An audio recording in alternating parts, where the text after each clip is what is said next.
I'm Shawn Mitchell with Paragon Films. And I'm Preston Smith with Direct Target Products. We're here to run a little tutorial today running Nexus stretch film on a WolfTech stretch wrapper. 45 gauge Nexus with a 250% pre-stretch ratio.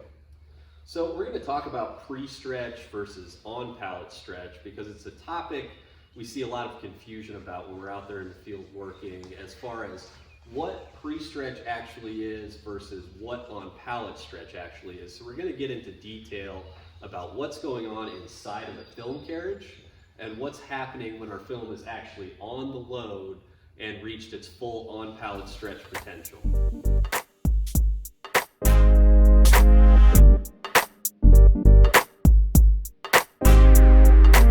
We want to talk a little bit about the control panel on this WolfTech SMH150.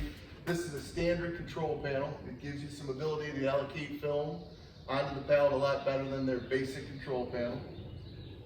Since we're talking about pre-stretch and post-stretch, we're going to talk a little bit about the rotation speed and how it correlates with the film tension. A lot of times, often people will turn the rotation speed down and actually reduce your load containment without knowing. Therefore, you need to turn the film tension up when you reduce the film speed, or rotation speed rather, of the turntable. All right, so I'm here with Pete, who is the head tech rep at Direct Target Products. And Pete's going to break down what's going on inside the roll carriage for us. He's going to talk about the gears, he's going to talk about the drive rollers, and he's going to touch on some maintenance issues. But it's really important for us to understand the components with the carriage for us to be able to understand what pre-stretch is and where it's coming from. So take it away, Pete. There's a number of things that can affect how your film's performing due to poor maintenance on your machines. Cuts or wear on your pre-stretch rollers will not allow it to pre-stretch to its full capability. Any cuts on your idler rollers will tend to create more tears and breaks in your film. Moving up to the carriage gearing, you want to make sure that your belts are in good shape, your tension is proper. If you get a lot of dirt or dust, dirt and dust can cause slipping on the belts. If you're running a chain and gears, you want to make sure the tension is correct on that as well, and that they're properly lubricated to increase their life.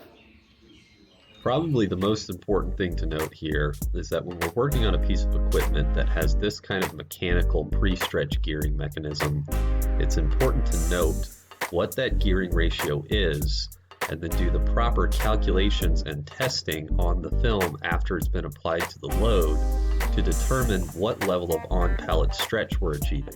Pre-stretch, or F1, is what's actually going on inside the roll carriage. On-pallet stretch, by definition, is the calculation of the feet of stretched film compared to the feet of unstretched film that is applied to the load during a wrap cycle.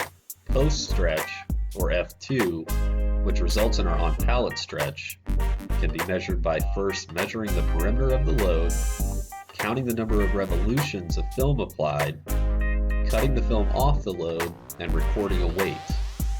The perimeter of the load, the number of revolutions, and the weight of the film can all be used in a formula to calculate on-pallet stretch. All right, so we know that this piece of equipment is geared to 250% pre-stretch over there in the roll carriage.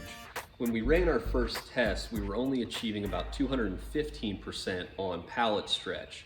So that would be a negative on-pallet stretch situation. So what we want to do is come over here to the control panel, turn down our rotational speed, and turn up our film tension so we can see if we can achieve a neutral or a positive post-stretch situation on our load.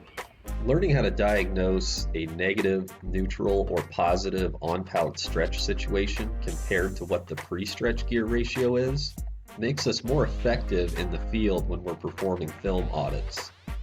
On-pallet stretch directly impacts both film yield and our containment numbers, and containment is the one variable that we have absolute control over when we're out in the field auditing film.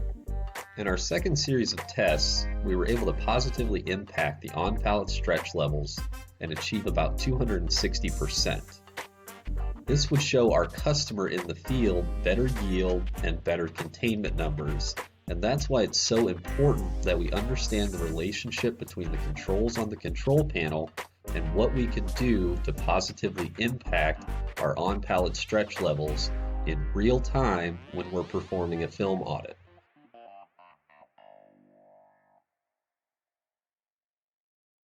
All right, well, from us here at Paragon Films and everybody at Direct Target Products, we want to thank you for joining us for this quick tutorial video. We're going to be back with more episodes and more topics. And as you know, stretch film never sleeps. This is Shawn Mitchell signing off for now.